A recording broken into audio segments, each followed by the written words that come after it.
What happens when your franchise star has the game in his hands and suddenly everything falls apart? Last night, the Detroit Pistons were this close to stealing a massive win until turnovers turned the entire fourth quarter into a nightmare. Cade Cunningham had the chance to silence critics, but instead, the pressure told a completely different story. Stay locked in because what happened in those final minutes shocked everyone. Welcome back to the channel, Hoops fans. Tonight, we're diving deep into one of the most frustrating losses the Detroit Pistons have experienced this season. Not because they were outmatched, not because they lacked effort, but because they had the game and let it slip away possession by possession, mistake by mistake. The defense was engaged, the bench delivered valuable minutes, and Cade Cunningham was showing stretches of star-level control. Yet in the moments that mattered most, turnovers opened the door wide open for Giannis Antetokounmpo and the Milwaukee Bucks to storm all the way back. And once a team like the Bucks smells blood, the collapse becomes inevitable. The night didn't start bleak. In fact, Detroit came out with real fire. The ball was moving crisply, the team looked energetic, focused, and prepared. Cade attacked early, reading the defense perfectly. He found mismatches in the mid-range, got to his spots, and hit shots that set the tone. The pacing was sharp, there was confidence in how the Pistons approached their offensive sets. Even defensively, Detroit did a fantastic job of keeping Milwaukee uncomfortable, forcing them into contested looks and limiting their early rhythm. And when the bench unit came in, they maintained the pressure. They hustled for loose balls, contested shots at the rim, and hit key buckets that stopped Milwaukee from going on any serious early runs. It was the kind of game where you could feel the Pistons building belief, building momentum. Everything about the first three quarters suggested that Detroit was in control, not just competing, controlling the tempo, the pace, and the flow of the game. But the fourth quarter, that's where everything flipped. As the clock started ticking down, Milwaukee tightened the screws defensively. They started sending extra pressure toward Cade. They trapped him aggressively at the top of the key. They forced the ball out of his hands, sped him up, and made him uncomfortable. And instead of adjusting quickly or changing the rhythm of the offense, the Pistons fell into slow, predictable sets, plays that were easy to anticipate. The ball stopped moving, spacing collapsed, and Detroit's offense suddenly became hesitant and uncertain.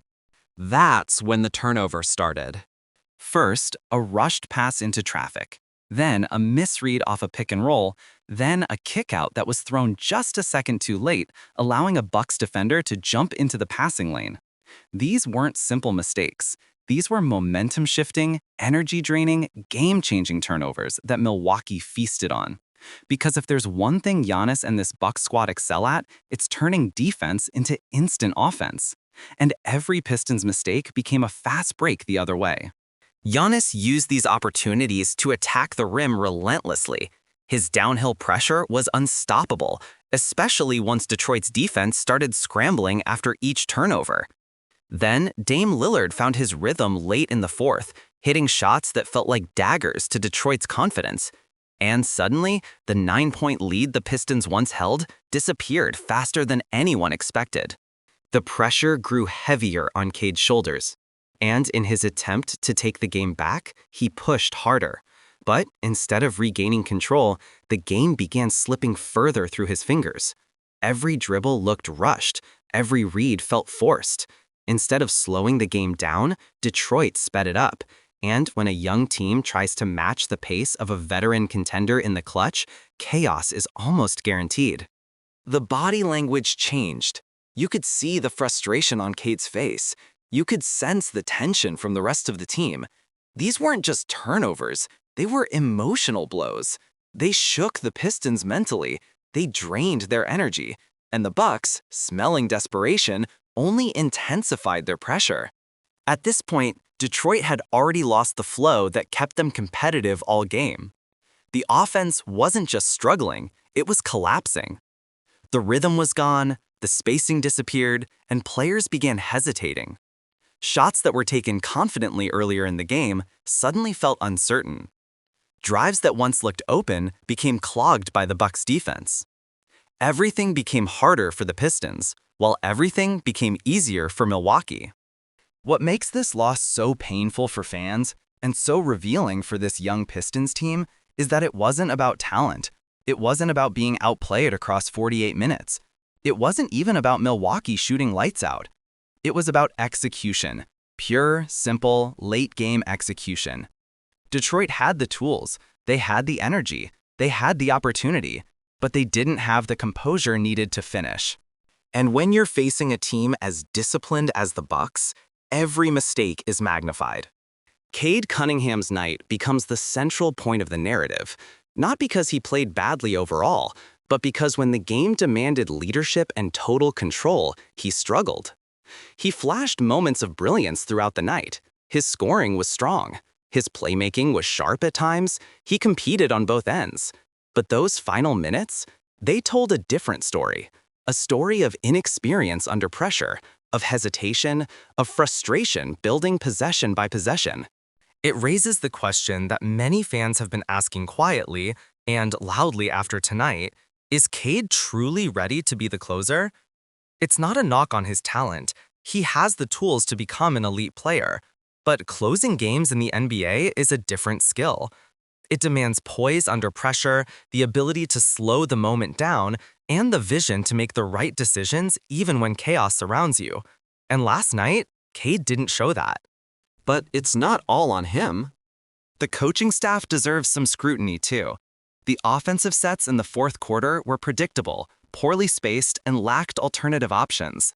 When the Bucks trapped Cade, there were no quick counters, no off-ball actions to free up shooters, no emergency outlets to regain control.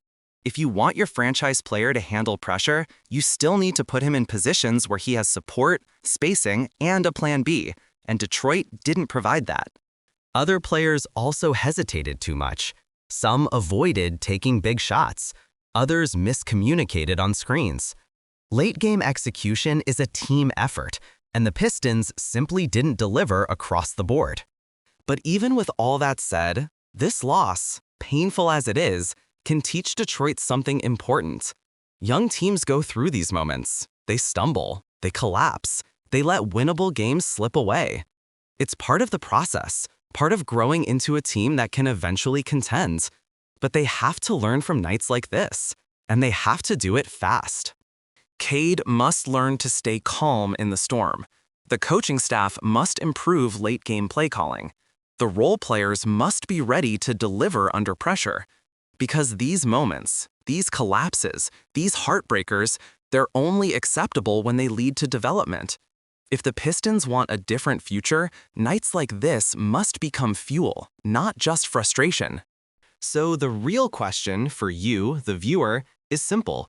Who deserves the blame for this collapse? Was it Cade's turnovers, the coaching staff's lack of adjustments, the team's overall inexperience, or is it a combination of everything at once? Jump into the comments and let me know what you think. I want to hear your breakdown of those final minutes. If you enjoyed the analysis, make sure you smash that like button, subscribe to the channel, and turn on notifications so you never miss another deep dive breakdown like this. Thanks for watching, and I'll see you in the next one. Stay sharp, stay focused, and keep hooping.